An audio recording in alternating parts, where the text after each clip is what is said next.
आते आते मेरा नाम सा रह गया। आते आते मेरा नाम सा रह गया। उसके होठों पे कुछ कांपता रह गया। झूठ वाले कहीं से कहीं बढ़ गए। झूठ वाले कहीं से कहीं बढ़ गए। एक मैं थी जो सच बोलती रह गई।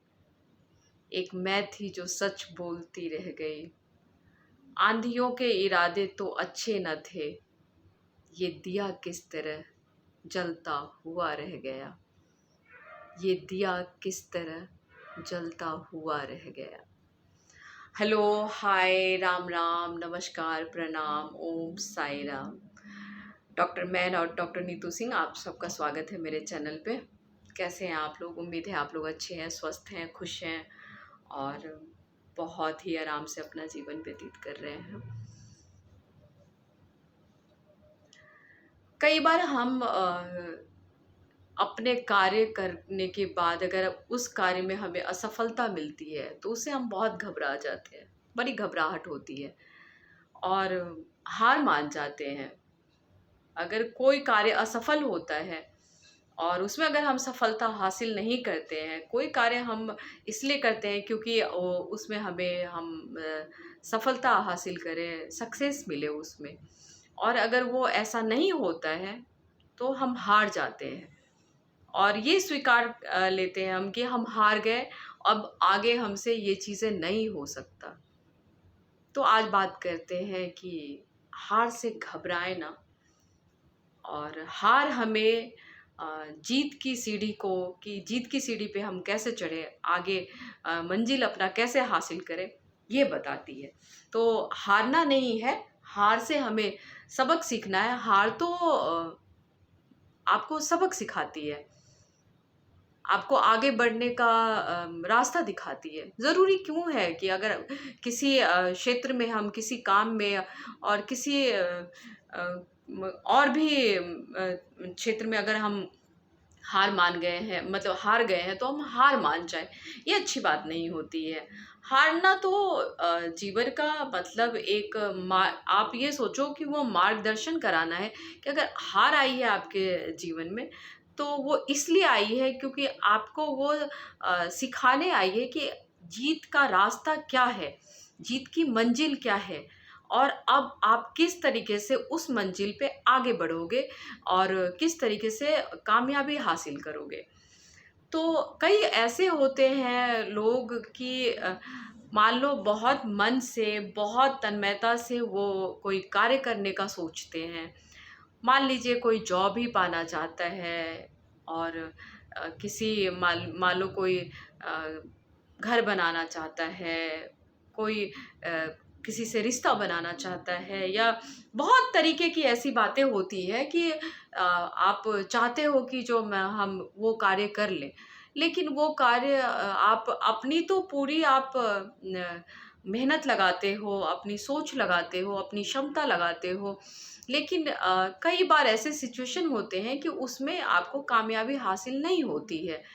तो उससे कई लोग ऐसे हैं कि बहुत घबरा जाते हैं, वो हार मान जाते हैं, मतलब वो अ, बैठ जाते हैं, छोड़ देते हैं उन बातों को कि अच्छा अब ये कार्य मुझसे अब पॉसिबल, अब संभव हो ही नहीं सकता है, तो अब इसको करने से क्या फ़ायदा। तो एक कोशिश तो आपने की है, एक कोशिश करने के बाद अगर आपको हार मिली, या 2 कोशिश या 3 कोशिश करने के बाद आपको हार मिली है, लेकिन आप उसको हार क्यों मानो? आप उसको अपनी अगली सीढ़ी जो कि हमारे कोशिश करने के लिए और आप जोशो-खरोश से और आज आप हिम्मत से उस कार्य को करने के लिए आप आगे बढ़ोगे। और मेरे ख़्याल से कि एक हमने बुक्स में पढ़ी थी, एक था, करत करत अभ्यास ते जन्मति होत सुजान, रसरी आबत जाते सिल पे परत निशान। अर्थात कि जब हम पानी लेते हैं, जब कुआँ से एक बाल्टी में से पानी निकालते हैं हम, और उसमें जो रस्सी बंधी होती है, तो आप देखोगे कि जब पानी हम निकालते हैं तो कुछ टाइम तक तो बिल्कुल वैसे ही रहता है, लेकिन जब वही पानी को बार-बार निकाला जाता है, तो आप उस जगह पे देखोगे कि निशान हो जाता है, निशान पड़ जाता है। मतलब ये चीज़ें हैं कि और आप अगर किसी कार्य को एक बार आपको असफलता मिली है, 2 बार मिली है, लेकिन आप अपने अंदर का जो आप निश्चय है, आप आपके अंदर की जो विश्वास है, उसको मत डगमगाओ। आप उस निश्चय के साथ में, क्योंकि हार से आप सीखो। हार हमारे ज़िंदगी में, मिस्टेक्स हमारे ज़िंदगी में हमें सबक सिखाने के लिए आती है, और जब तक हार नहीं होगी तो आप जीत का अनुभव कैसे करोगे? जीत के लिए आप कार्यरत कैसे होगे फिर? आपको कैसे समझोगे कि मेहनत और ज़्यादा हमें कैसे करनी है? क्योंकि वो आपके अंदर में एक वो जज़्बा कहाँ से आएगा, वो खून में उबाल कहाँ से आएगा? जीतने की एक होती है, ललक होती है कि हमें जीतना है, हमें जीत हासिल करनी है, तो वो कहाँ से आएगा? वो तब आएगा जब ऐसे तो कभी किसी के मतलब उसमें कार्य में कभी भी हार ना हो, बट अगर कभी आती है तो उसको बिल्कुल अच्छे वे में लो, अच्छे तरीके से लो।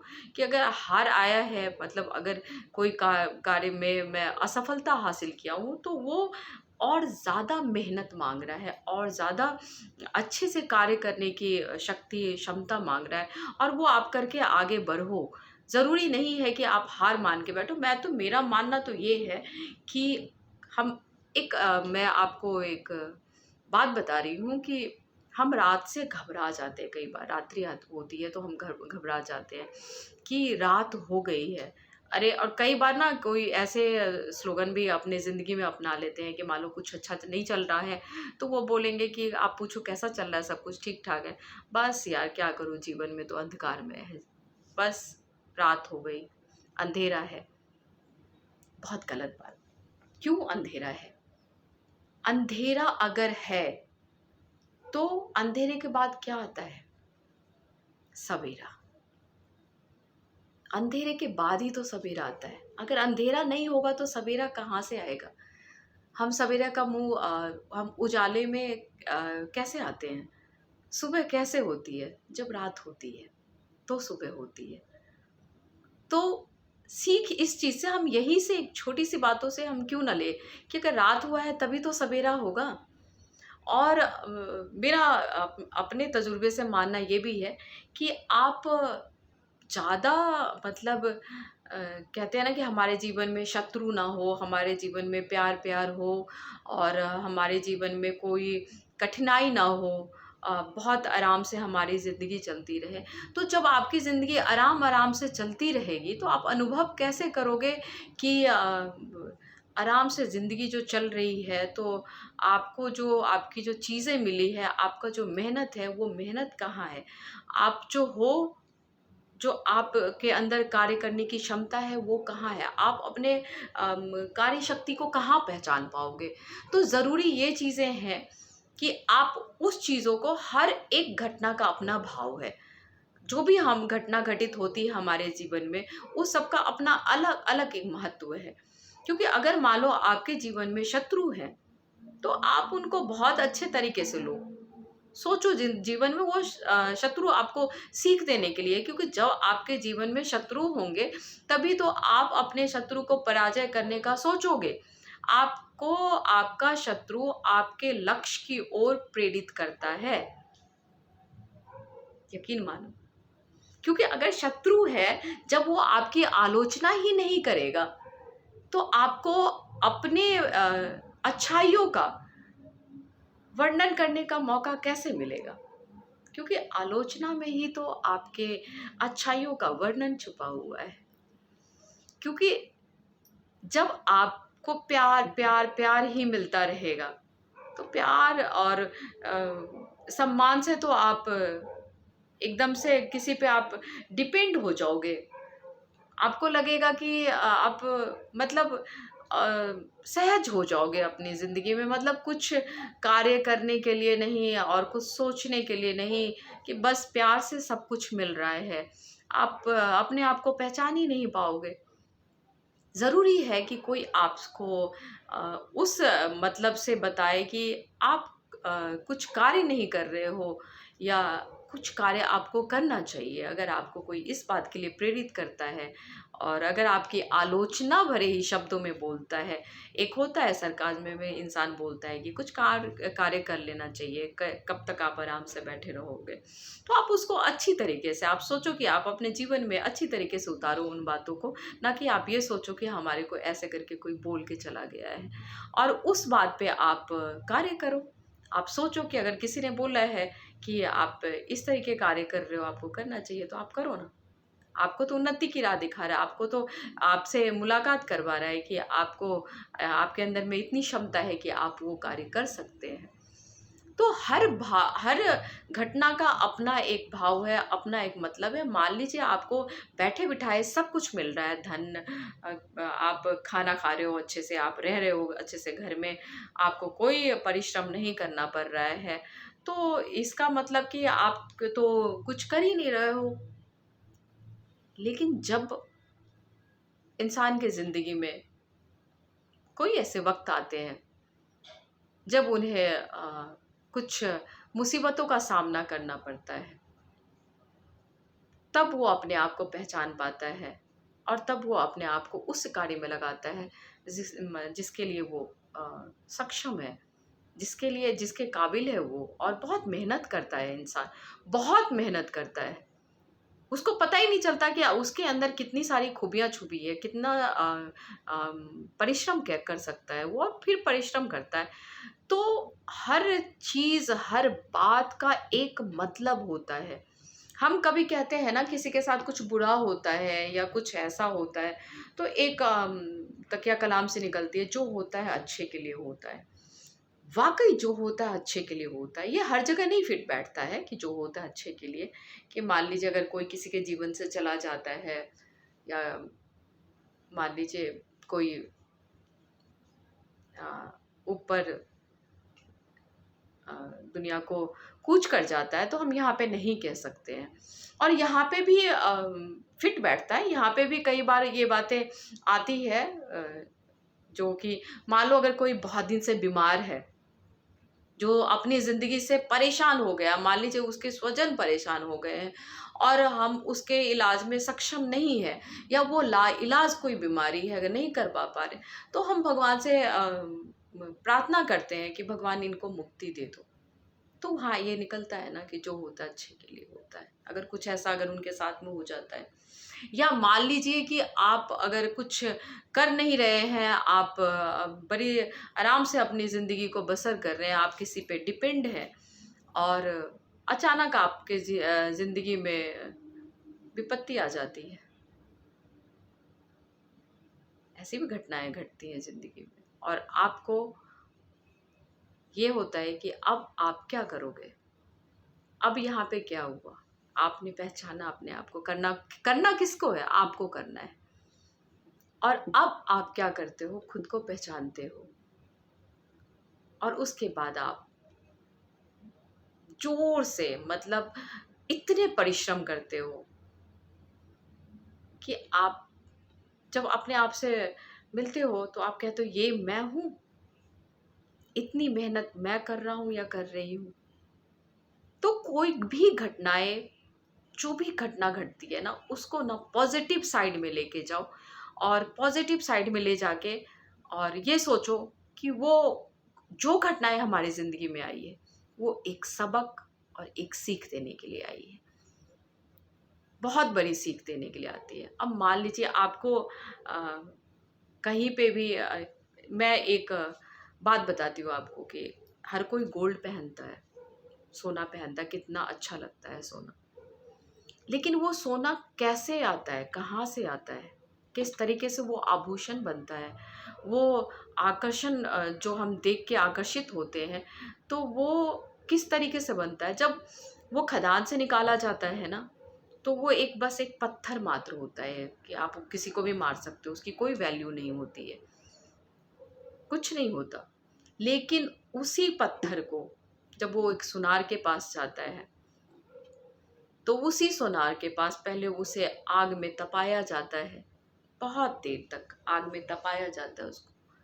फिर कितने ही हथौड़ी के मार उसको सहने होते हैं, और फिर काट छाट, फिर सब कुछ, मतलब कई प्रक्रिया के बाद में वो एक सुंदर आभूषण तैयार होता है, और वो बरसों तक रहता है, सदियों तक। वो आभूषण जब तैयार होता है तो वो सदियों तक रहता है। इसी तरीके से इंसान की जिंदगी में अगर हार आती है तो उसको स्वीकार करें। और एक इंसान, एक मनुष्य जीवन ही तो ऐसा है जिसमें हमें सब कुछ देखने पड़ते हैं। बुरा से बुरा वक्त, अच्छा से अच्छा वक्त, सब कुछ हमें देखना होता है। और जो सब कुछ को देख के इस जीवन नैया को पार लगा लिया, उसने तो अपनी ज़िंदगी को सरल और सफल बना लिया है। तो इसी तरीके से, जिस तरीके से एक सोना को आभूषण में तब्दील होने के लिए बहुत सारे प्रक्रिया से गुजरना पड़ता है, वैसे मनुष्य का जीवन है कि बहुत सारी घटनाओं के बाद में, बहुत सारे अ, मतलब मुसीबतों के बाद में, अगर आप उसको डट के सामना करते हो, उसका डट कर सामना करते हो आप, तो आप देखोगे अपने पे भरोसा अगर रखोगे, और अपना जिस तरीके से आप मेहनत करना चाहोगे, और उस मेहनत का फल आपको ज़रूर मिलेगा। आप एक दिन, कहते हैं ना, जितने चोट खाओगे उतना उतने अच्छे से आप अपने समाज के सामने में, अपने आप में निखर के आओगे। उतनी ही आपको सीख हासिल होएगी, और उतना ही ज़्यादा आप सबक सीख के, उतने ही शिक्षा पाके आप अपनी ज़िंदगी को हर हार के आगे, वो कहते हैं ना, हार के आगे जीत है, तो यही रखो ना कि हर हार के बाद जीत है। जीत तो हासिल करनी है, हार आई है तो जीत तो निश्चित है। जैसे रात आई है तो दिन आएगा, तो हार अगर है तो जीत तो निश्चित ही निश्चित है, अगर आपने कार्य किया, हिम्मत से डट के मुकाबला किया, मुसीबतों से आपने डट के मुकाबला किया, तो निश्चित ही निश्चित आपकी मंजिल आपके करीब है, और आप वो मंजिल हासिल करेंगे। तो आज कहने का मतलब यही था, आज की बातें यही थी कि हार से ना घबराए, क्योंकि हार हमारी ज़िंदगी में और ऊंची मुकाम हासिल करने के लिए एक सबक लेकर आती है, एक शिक्षा देती है हमें। तो फेलियर कभी ना बने, क्योंकि अगर आप फेलियर हैं तो आप और ज़्यादा परिश्रम करके, और ज़्यादा मेहनत करके, और जो आप चाहते थे उससे अच्छी कामयाबी पे आप पहुंचोगे। तो बस इसी तरीके से आप अपनी ज़िंदगी को मेहनत से, दृढ़ निश्चय से, और सकारात्मक सोच से आगे बढ़ाते रहिए, और हारने से कभी घबराइए मत, क्योंकि हार है तभी जीत है, क्योंकि हार के आगे ही जीत है। तो ये थी आज की बात। मिलते हैं अगली वीडियो में, और फिर से वही हंसते रहिए, मुस्कुराते रहिए, और खुल के अपनी ज़िंदगी को जिए। हार जीत तो जीवन है, लगा रहता है, ये तो ज़िंदगी है। हार से कभी ना घबराइए, और जीत से कभी ना बौखलाइए, क्योंकि बहुत मतलब जब जीत हासिल होती है तो हम आसमान पे चले जाते हैं। नहीं, आप ज़मीन पे रहिए, क्योंकि ना तो जीत से हमें बौखलाना है, ना तो हमें हार से घबराना है। तो अगली वीडियो में फिर से मिलते हैं। एक और छोटी सी बात, कि बहुत गर्मी हो रही है, एक्सेस में गर्मी हो रही है, तो मैं फिर से अगेन एक बात कहना चाहूँगी कि आप अपने छत पे पक्षियों के लिए ज़रूर पानी रखिए। हर किसी का छत होता है, बालकनी होता है, या कोई जगह है, तो वहाँ पे आप पक्षियों के लिए ज़रूर पानी रखिए, क्योंकि ये बहुत पुण्य का काम है। या अगर आपको हो सकता है, आपकी अगर क्षमता है, तो आप कहीं कहीं पे इस टाइम में, क्योंकि ये मई जून जुलाई का महीना बहुत ही मतलब गर्मी बिल्कुल चरम सीमा पे होता है, और बहुत ही धूप होती है। तो अगर आपको लगता है कि आपके अंदर क्षमता है, तो आप ये पानी बाँटा करिए, शरबत बाँटा करिए, ये कार्य पुण्य का काम आप ज़रूर करिए। क्योंकि अगर हम ये कार्य करे होते हैं तो गरुड़ पुराण में एक चीज़ लिखा हुआ है कि अगर आपने प्यासे को पानी पिलाया तो आप जब ऊपर जाते हो ना तो सबसे पहला पुण्य आपका यही आड़े आता है, यही सामने आता है। नहीं तो आप भी ऊपर जाने के बाद में आप कितने मीलों चलना पड़ता है और पानी नसीब नहीं होता है। ये हमने अपने पूर्वजों से ही सुना है। तो पानी पिलाना बहुत पुण्य का काम है। इस गर्मी में पानी पिलाकर पुण्य कमाइए और खुश रहिए, मस्त रहिए और जिंदा दिली से जिए। मिलते हैं अगली वीडियो में, तब तक के लिए दीजिए मुझे इजाज़त। ओम साई राम।